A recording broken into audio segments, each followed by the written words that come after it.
नमस्कार, संतोष की रिपोर्ट में आप सबों का स्वागत है और मैं हूं संतोष सिंह।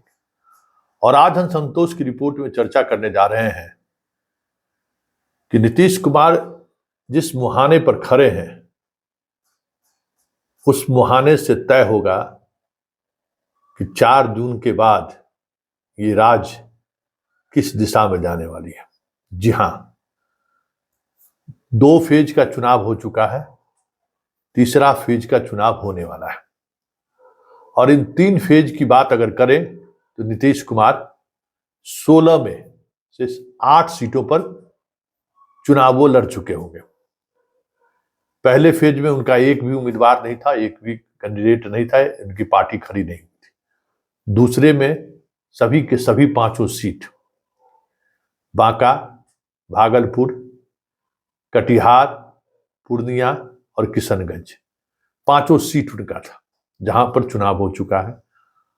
और अब जहां चुनाव होने वाला है 5 सीटों पर, उसमें से 3 सीटों पर जदयू के उम्मीदवार खड़े हैं, मधेपुरा, सुपौल और झंझारपुर।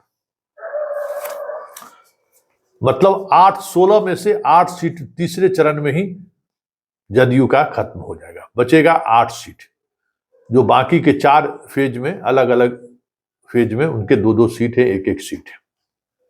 मतलब नीतीश कुमार का आधा गेम ओवर हो चुका है और वो प्रचार को छोड़कर वापस अपने अस्तबल में कहें या यूं कहें अपने आवास अन्य मार्ग लौट भी चुके हैं, कल ही लौट आए।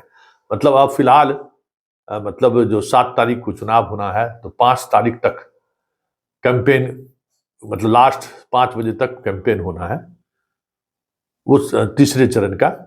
वो लौट आए हैं तो अब 3 और 4 2 दिन में हमें लगता है कि बाहर निकलने का अभी फिलहाल कोई कार्यक्रम नहीं है, ऐसी जो सूचना मिल रही है। लेकिन हो सकता है कि अंतिम दिन कहीं और प्रचार के लिए निकले। लेकिन इन सब प्रचार अभियान से महत्वपूर्ण जो अभियान है जिसकी हम चर्चा करने जा रहे हैं, जरा इस तस्वीर को गौर से देखिए। लगातार फ्रेम में ये तस्वीर लगी हुई है। बीच में नीतीश कुमार हैं, एक तरफ अशोक चौधरी हैं, दूसरी तरफ महेश्वर हजारी है। महेश्वर हजारी के बेटे कांग्रेस से टिकट चुनाव लड़ रहे हैं और अशोक चौधरी की बेटी रामविलास लोजपा से चुनाव लड़ रही है। एक का हाथ छाप है, दूसरे का हेलीकॉप्टर है।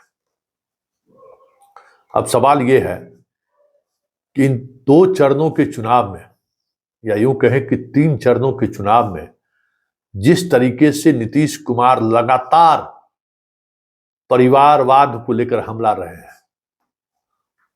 परिवारवाद को लेकर लगातार तेजस्वी और लालू परिवार पर अलग अलग तरीके से हमला करते रहे, ऐसे में जब वो समस्तीपुर पहुंचेंगे तो फिर उनके पास बोलने के लिए बचा क्या रहेगा। देता रहता है कि हम ही करते हैं, यही सब करता है। यही सब का कोई मतलब है? परिवार का ना, पत्नी का, बेटी का, बेटा का, यही सब काम करता है। हम लोग जानते हैं ना, हम लोगों का कोई बेटा बेटी या परिवार कोई है आप लोगों के सामने? हमारे लिए पूरा बिहार एक परिवार है और इसके जितने लोग हैं सब हमारे परिवार के सदस्य हैं। अब लोग अपने यहां सब धंधा करता रहा है, कोई काम नहीं करता है। यहां पर ये किस परिवारवाद की चर्चा करेंगे?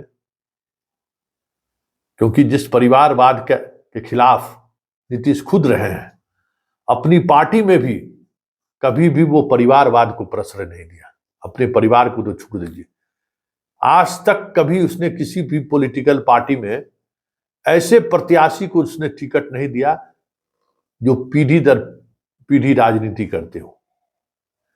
हाँ, वो राजनीति में अलग तरीके का अगर उनके परिवार का इन्वॉल्वमेंट रहा है, शुरू से रहा है, तो भले वो टिकट कैरी कर दे, लेकिन किसी ऐसे परिवार को इन्होंने कभी भी उस तरीके से संरक्षण नहीं दिया। हाँ, अब बैजनाथ महतो मर गए तो उनके बेटा को टिकट दे दिया, ये अलग बात है।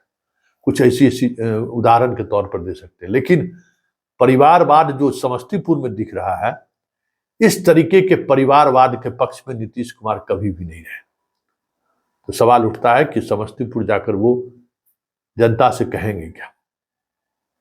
क्योंकि जंगल राज से कहीं मजबूती के साथ वो परिवारवाद पर हमला बोलते हैं, और समस्तीपुर में तो दोनों परिवारवादी साथ खड़े हैं और दोनों उनके मंत्रिमंडल के सदस्य भी हैं। एक तरफ महेश्वर हजारी, दूसरी तरफ अशोक चौधरी। अशोक चौधरी खुलकर अपनी बेटी का प्रचार कर रहे हैं, महेश्वर हजारी खुलकर तो प्रचार नहीं कर रहे हैं, लेकिन मैदान में दोनों डटे हुए हैं।